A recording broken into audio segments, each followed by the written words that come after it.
Rise and Fall of Great Zimbabwe, A Comprehensive History.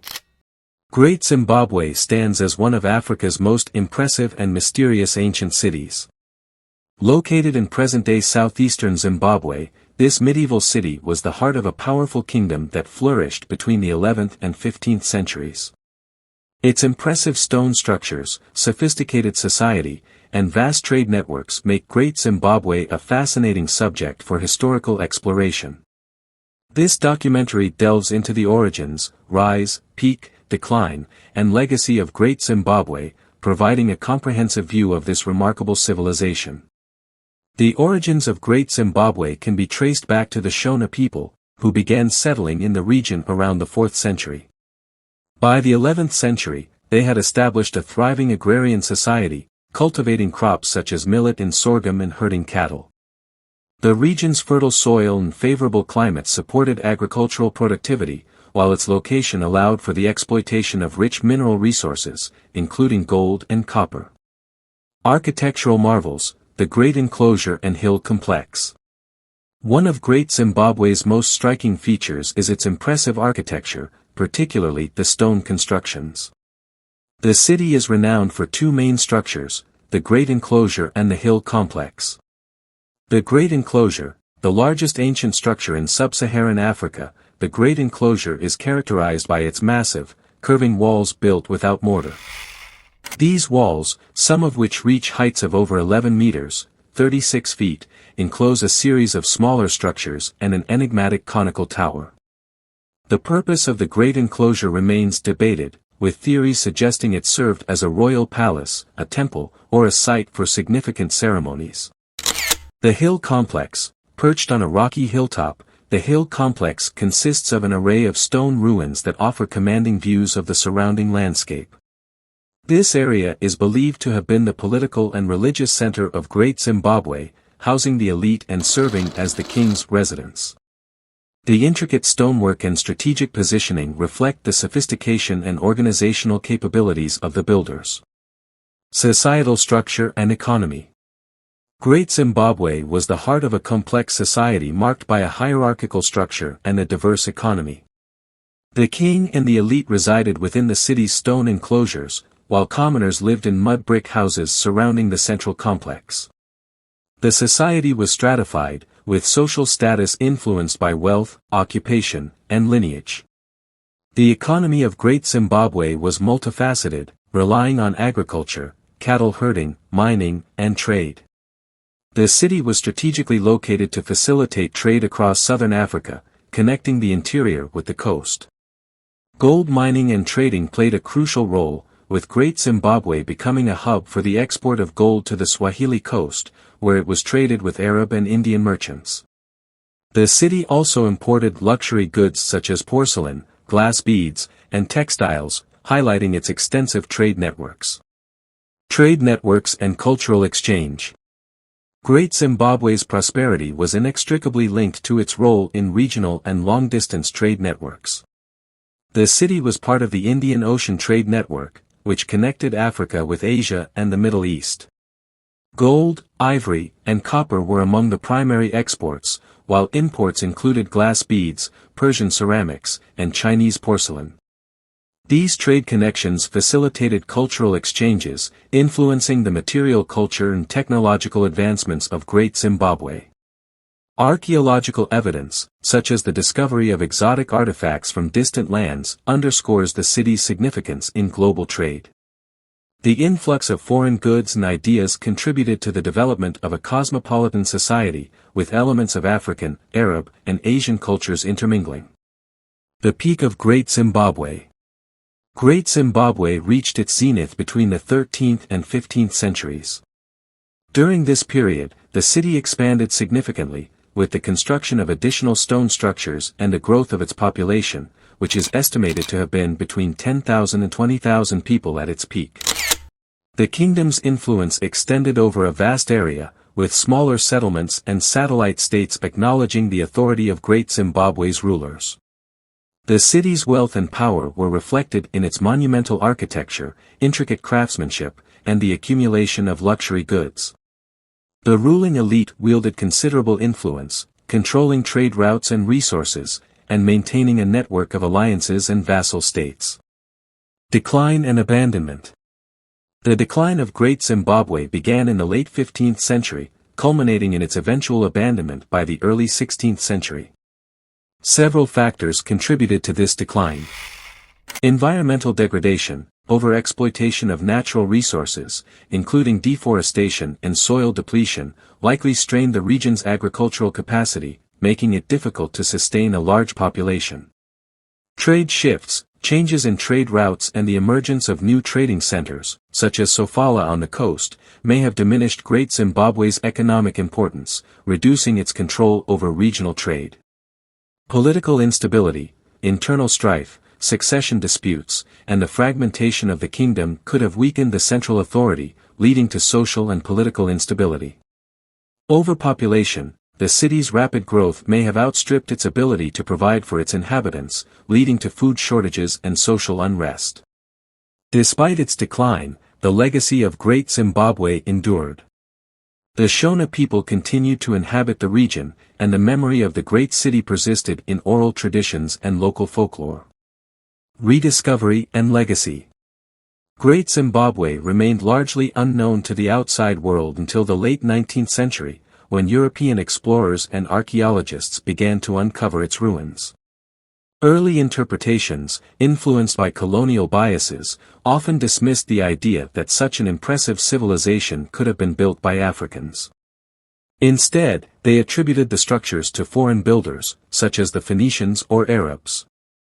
However, subsequent archaeological research confirmed that Great Zimbabwe was indeed a product of indigenous African ingenuity.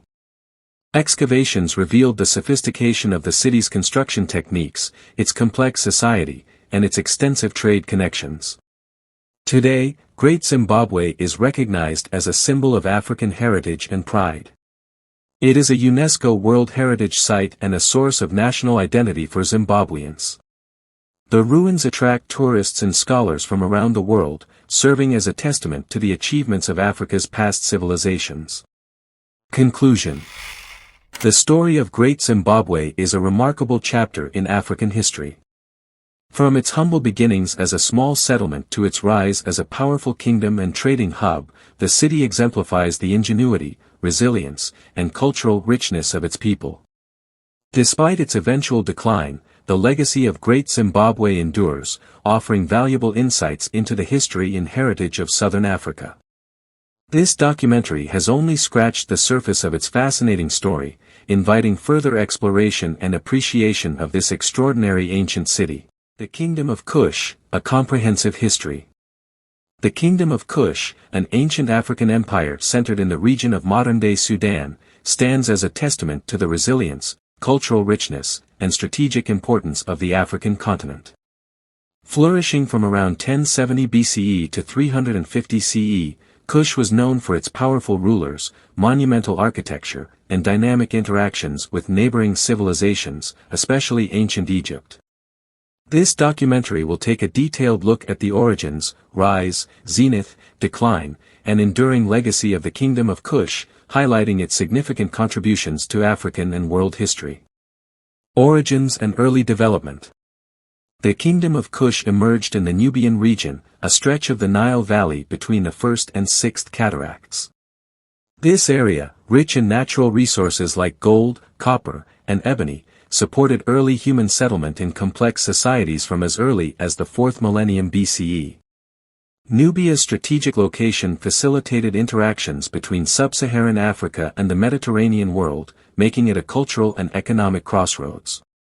Kerma culture. The earliest phase of the Kingdom of Kush is associated with the Kerma culture, circa 2500 to 1500 BCE.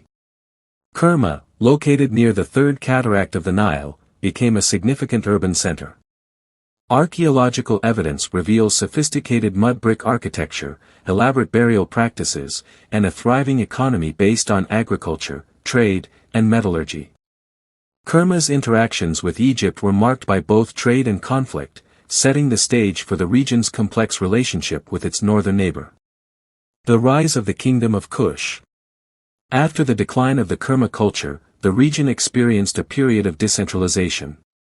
However, by the 11th century BCE, the kingdom of Kush began to reassert itself. The capital was established at Napata, near the Fourth Cataract, which became a focal point for the reunification and expansion of Kushite power. Napatan period, c. 1070 to 593 BCE. During the Napatan period, Kushite rulers consolidated their control over Nubia and engaged in significant interactions with Egypt. The period saw the construction of impressive temples and pyramids at sites like Jebel Barkal, which became a religious and political center. 25th Dynasty of Egypt, one of the most remarkable phases in Kushite history, occurred during the 8th century BCE, when Kushite kings invaded and ruled Egypt, establishing the 25th Dynasty, c. 744 to 656 BCE. This dynasty, also known as the Kushite dynasty or Black Pharaohs, was marked by a revival of Egyptian culture, art, and religion. Pharaohs like Pi, Shabaka, and Taharka left an indelible mark on both Kushite and Egyptian history. Architectural marvels and cultural achievements. The Kingdom of Kush is renowned for its monumental architecture and cultural contributions, which reflect a blend of indigenous traditions and Egyptian influences. Temples and pyramids. The Kushites constructed numerous temples and pyramids, particularly during the Napatan and Meroitic periods. The temples at Jebel Barkal, dedicated to the god Ammonius, and the pyramids at Nuri and Meroe are among the most iconic structures. These pyramids, though smaller than their Egyptian counterparts, are notable for their steep sides and distinctive style. Art and writing. Kushite art and iconography were heavily influenced by Egyptian models but also incorporated unique elements. Statues, reliefs, and pottery from Kushite sites depict a rich tapestry of religious and royal imagery.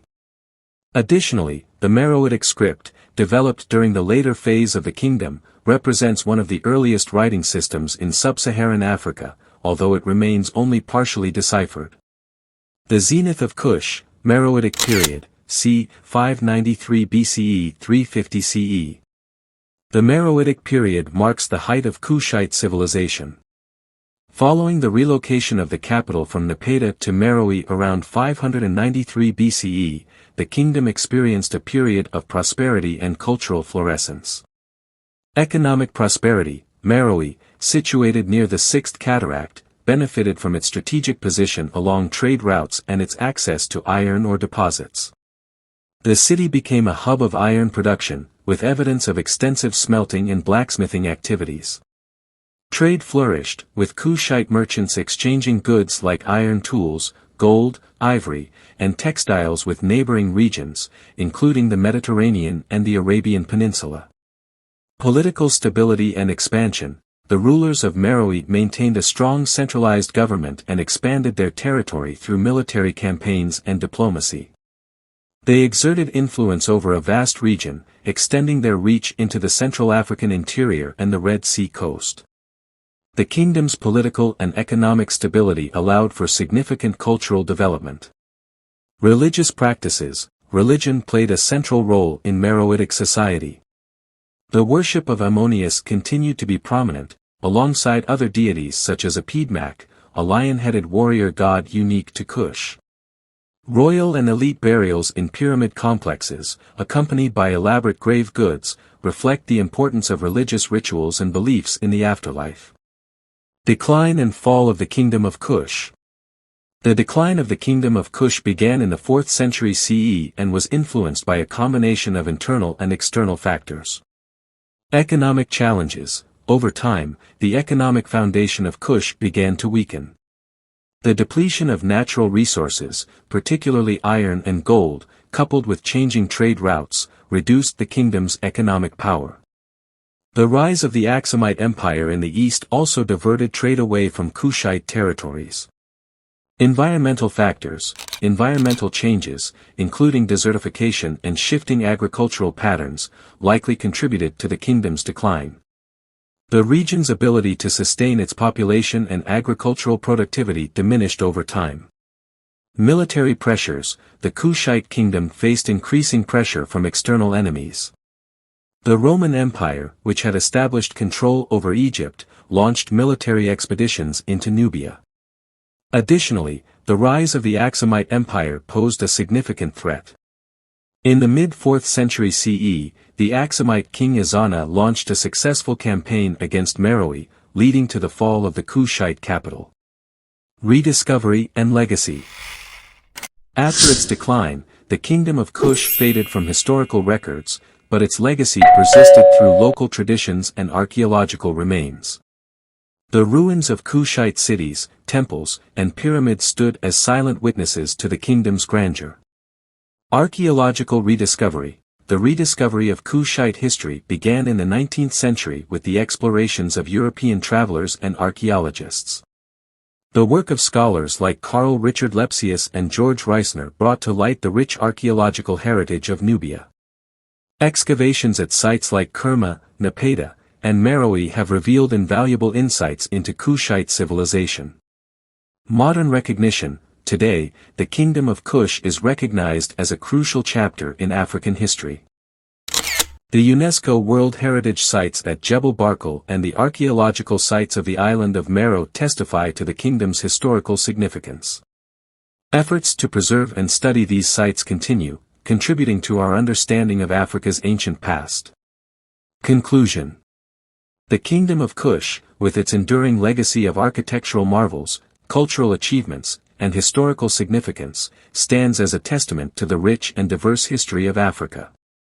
From its origins in the Kerma culture to the zenith of Meroitic civilization and its interactions with ancient Egypt, Kush played a pivotal role in the history of the Nile Valley and beyond.